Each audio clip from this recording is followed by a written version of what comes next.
historiquement, vous aviez dans le triangle un lecteur, et puis vous aviez un émetteur qui était le journal, un lecteur authentifié, institutionnel, puis vous aviez les annonceurs qui utilisaient le support du journal pour s'adresser à des lecteurs. Et ensuite, les lecteurs, éventuellement, achetaient le produit de l'annonceur. En fait, le média gratuit fait tourner le triangle, et l'annonceur devient le donneur d'ordre, c'est-à-dire le marketing, la pub, la com, le commerce, le pognon, la profitabilité, il faut qu'on se dise les choses. Voilà. Et c'est lui qui pilote et le lecteur et le contenu. Le marketing viral aussi.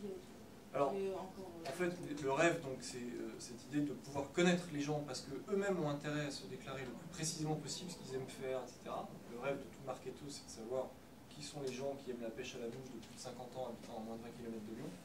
Ça, c'est super. Ou qui savent qu'on a des kilos à perdre, la preuve. Et à partir de ça, ils vont vous offrir, en fait, le service. Le principe, c'est que le service, ça aussi, ça nous emmène trop loin, c'est le principe de la longue traîne. Le service est démonétisé. Exactement comme vous ne payez plus votre téléphone portable, mais uniquement les services qui sont dessus. Ah oui. Et en revanche, le contenu est valorisé auprès des annonceurs. Premier aspect. Deuxième aspect, votre vie privée, vous pouvez vous asseoir dessus. Et il faut savoir que le contrat de licence d'utilisateur final de Facebook fait que tout ce que vous y déposez, vous le cédez sans rétrocession et sans possibilité de retour à Facebook.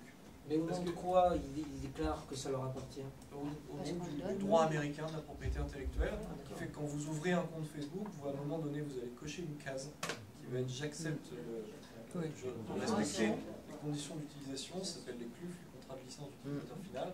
Ce truc qui fait 1000 pages que vous ne verrez jamais, qui est écrit en Times Square 2, dedans il y a en fait tous les trucs qui vous rendent comme ça. Exactement comme quand vous achetez Windows. On a intérêt alors à pas trop se dévoiler finalement pour certaines choses. Mais c'est pas une question de se dévoiler, non, parce que justement je voulais terminer par là.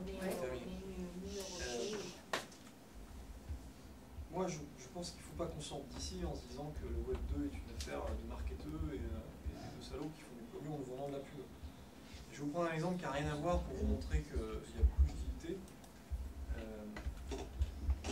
C'est les avertisseurs de radars légaux, et notamment le système qui s'appelle Coyote, qui est un petit truc dans votre voiture qui siffle quand vous arrivez près d'un radar, qui est légal parce que le principe c'est que quand vous achetez ça, en fait, vous achetez le droit d'accès à un réseau de gens qui sont connectés selon des techniques diverses, peu importe. Et à chaque fois que quelqu'un voit un radar, il appuie sur un bouton. Quand vous êtes géolocalisé, cette information elle est immédiatement distribuée à tous ceux qui ont le même appareil que vous. Et c'est exactement un réseau social au sens où chacun apporte un tout petit bout de l'info, c'est rediffusé à tout le monde, et cette info elle s'enrichit et elle converge vers la réalité de ce que c'est que